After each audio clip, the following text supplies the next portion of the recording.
Hi, I'm Deblina, and today I'm going to be talking a little bit about the future of storytelling.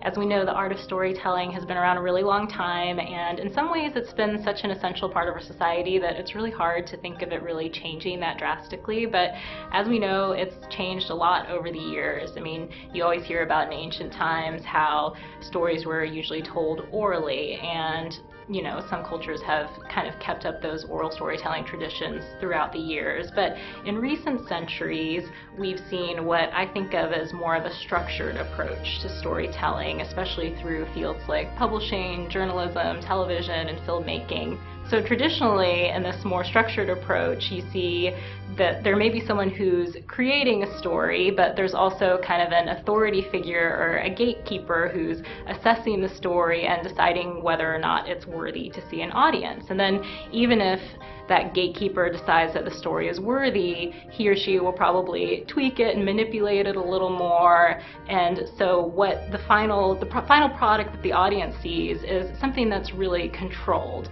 And also, unlike that oral tradition that I mentioned before, in which each audience might see something slightly different depending on who's telling the story, the result with this more structured approach is that every audience is seeing the same thing. So you walk into a movie theater and everybody's seeing the same movie with the same beginning, middle, and end. Or you read a book and everybody's reading the same plot line. And this is really the essence of where I think things are going to change.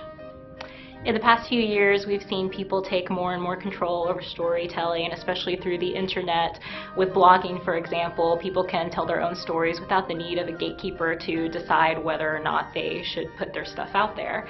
And I think as the years go by in the future, we're going to see people take even more control over storytelling and do this maybe through an interactive approach. For example, MIT's Media Lab has an initiative called the Center for Future Storytelling, in which they're exploring different ways in which people might take an interactive approach to all kinds of media, including books and television and so forth. So what do we mean by making stories more interactive? Well, think like video games or those choose your own adventure books that you would read as a kid. So you're reading a book and maybe you're given the characters and the setting and the plot, but then you get to put it all together and decide where they go and what happens in the end.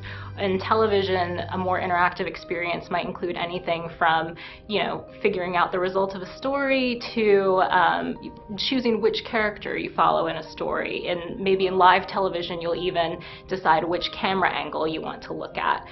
With film, these interactive changes might even be in the very near future. We've already seen some examples of how people are making films more interactive. At the New South Wales Film Festival, they introduced a 3D interactive movie called Scenario, in which people got to go in this 360 3D room and interact with the movie as if it was a game. And some interactive movies may also put sensors on the audience and gauge their responses to things to decide how the movie will progress. So I think people will have different reactions to this kind of interactivity in media.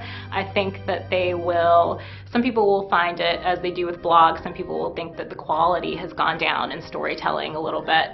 But I think in the end, people will see more stories get out there because of it, and I think that we'll get to hear a lot of creative voices that wouldn't normally come to light. For more on this and thousands of other topics, visit HowStuffWorks.com. And don't forget to check out our other podcasts, free, on iTunes.